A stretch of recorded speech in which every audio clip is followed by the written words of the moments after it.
Actinoid series के बारे में हमने कुछ नहीं पढ़ा है। एक्टेनॉइड सीरीज के हमने कॉन्फ़िगरेशन वगैरह नहीं पढ़े हैं, तो वो आप देख सकते हैं यहां पर कैसा कैसा है कॉन्फ़िगरेशन। आप देखें कहां कहां एक्सेप्शन देखने को मिल रहा है, आप बता दीजिए एक बार।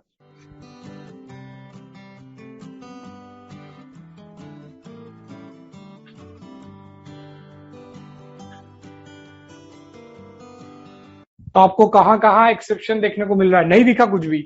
थोड़ा डिफरेंट चेंज दिखा ही नहीं? बताओ। फोकस करते हैं actinium, thorium, protactinium, uranium, neptunium, plutonium, americium, curium, berkelium, californium, einsteinium, fermium, mendelevium, nobelium and lawrencium. सारे एलिमेंट्स आपको दिख रहे हैं। नाम अगर आपको देखने हैं तो actinium, thorium, protactinium, uranium, neptunium, plutonium, americium, curium, berkelium, californium, einsteinium, fermium, mendelevium, nobelium and lawrencium. ये सब साइंटिस्ट के नाम लिख रहे हैं क्या आपको? है ना? कुछ कुछ तो साइंटिस्ट के नाम ही यार। ये नेपच्यूनियम, प्लूटोनियम, ये तो प्लेनेट है शायद। और फिर अमेरिका के नाम पे अमेरिकिनियम आ गया, फिर मैडम क्यूरी के नाम पे क्यूरियम आ गया, और बर्कले के नाम पे बर्किलिनियम आ गया। ठीक है, कैलिफोर्निया के नाम पे कैलिफोर्नियम आ गया, आइंस्टीन के नाम पे आइंस्टीनियम आ गया, और फर्मियोन एक साइंटिस्ट है, फर्मियोन तुमने पढ़ा भी होगा, पार्टिकल होता है, तो उसके नाम पे फर्मियम आ गया। मेंडेलीव के नाम पे मेंडेलीवियम आ गया, और नोबेल प्राइज के नाम पे नोबेलियम आ गया, और लॉरेंस नाम के साइंटिस्ट है, उनके नाम पे लॉरेंसियम आ गया। ये सब साइंटिस्ट के नाम पर बना दिए गए हैं, उनकी याद में बना दिए। देखो यहां कोई एक्सेप्शन नहीं है। 6d1, 6d2। अब D1 D1 D1 कहां कहां है? अब ये गड़बड़ आपको बहुत ज्यादा परेशान करेगी। D1 इसमें ज्यादा है, देख सकते हैं। एक्टिनियम में D1 तो होगा ही, क्योंकि ये तो D सीरीज का एलिमेंट है, आपको याद है ऑलरेडी 6D सीरीज का है, तो इसमें तो D1 होगा ही सही। अब थोरियम में 6d2 हो जाएगा। तो एक तो यहां पर F के अंदर कोई इलेक्ट्रॉन नहीं है, खास बात है, F के अंदर कोई इलेक्ट्रॉन नहीं है। ठीक है, और फिर भी इसको F ब्लॉक में रखा गया है। अब बात करेंगे उसके बाद 90 के बाद 91, 92। तो यहाँ D1 D1 D1 है, और उसके बाद F2 F3 F4। ये तो आप याद ही रख सकते हैं, D1 D1 D1, 3 D1 है, और इसके साथ साथ D जो है वो लास्ट में है लॉरेंशियम पर, और कहीं पे D नहीं है। तो ये D का एक इलेक्ट्रॉन यहां हो गया, तीन एक एक करके तीन एलिमेंट यहां हो गए। ये D2 है, ये D1 है। ठीक है, तो 90 वाला जो होता है उसमें D2 होता है, 91, 92 और 93 में D1 D1 D1 होगा, और सबसे लास्ट में लॉरेंशियम जो है वहां D1 कॉन्फ़िगरेशन होगा। S के अंदर सब जगह 2 इलेक्ट्रॉन्स हैं, तो कोई घबराने की बात नहीं है। और एक D1 जो होगा वो मैडम क्यूरी वाले एलिमेंट पर भी होता है। मैडम क्यूरी आप जानते हैं, उसी के नाम पे क्यूरियम बनाया गया है। ठीक है, तो आपको यही कॉन्फ़िगरेशन याद करना है, बस ये M+3 M+4 याद नहीं करना है। ठीक है, और ये रेडियस भी याद नहीं करनी, बस यही वाला कॉन्फ़िगरेशन याद करना है। ठीक है, तो आसान है, एक बार और देख लें।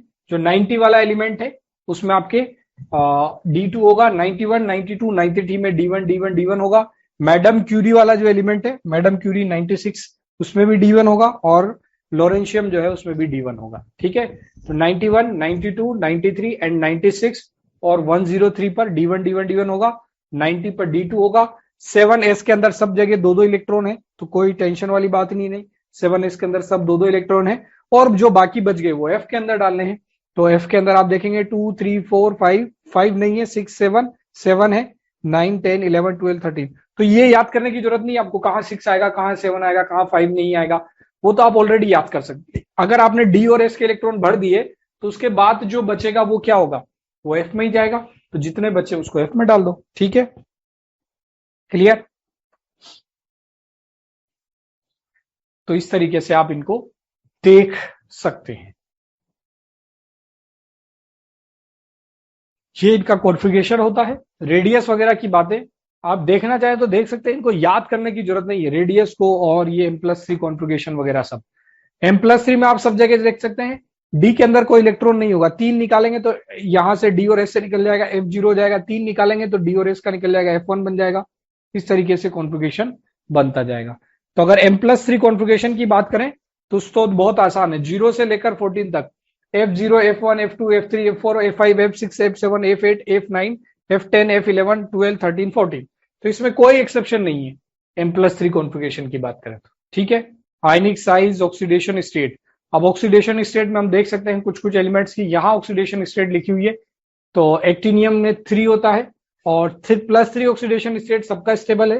कुछ एलिमेंट्स है जिनका +4 भी स्टेबल होता है, कुछ का 5 और कुछ का 6 और कुछ का 7 भी।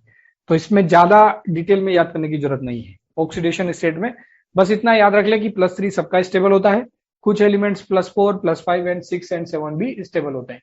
अब किसका +4 स्टेबल है और ये सब हमें ज्यादा डिटेल में याद रखने की जरूरत नहीं है। अगर आप +3 भी याद रखते हैं तो उससे आपकी जिंदगी कट जाएगी। खास बात है कि थोरियम जो है उसका ओनली +4 जो होता है वो ज्यादा स्टेबल है, 3 उसका स्टेबल नहीं होता, ठीक है। जनरल प्रॉपर्टीज इसकी देखें तो मैग्नेटिक प्रॉपर्टीज होंगी इनके पास। The magnetic properties of actinoids are more complex than the lanthanoids, although the variation in the magnetic susceptibility of the actinoids with the number of unpaired 5f electron is roughly parallel to the corresponding result. Magnetic properties होती है लेकिन थोड़ी complex होती है, मतलब यहाँ ferromagnetic, anti ferromagnetic सब type के कंपाउंड्स ये एलिमेंट्स यहाँ मिलते हैं। सॉलिड स्टेट में आपने पढ़ा था फेरोमैग्नेटिक, फेरीमैग्नेटिक, वो सारे एलिमेंट्स यहाँ मिल सकते हैं। नेम, अब क्वेश्चन है देखो आसान सा, name a member of lanthanoid series which is well known to exhibit +4 oxidation state. तो +4 किसका स्टेबल होता है? सीडियम का, ये हमने देखा था क्योंकि ये नोबल गैस कॉन्फ़िगरेशन बना लेता है। इसके बाद देखेंगे इंटेक्स क्वेश्चन, ये आप ऑलरेडी जानते हैं। एक्टेनॉइड कॉन्ट्रैक्शन जो होता है वो एलिमेंट टू एलिमेंट लैंथेनाइड के कॉन्ट्रैक्शन से ज्यादा है। उसका रीजन क्या है कि एक्टेनॉइड में जो इलेक्ट्रॉन है वो उनका शील्डिंग इफेक्ट और कमजोर है, ठीक है। एक्टेनॉइड के जो है ऑर्बिटल है वो उनका कॉन्फ़िगरेशन, उनका जो शील्डिंग इफेक्ट है और भी कमजोर है।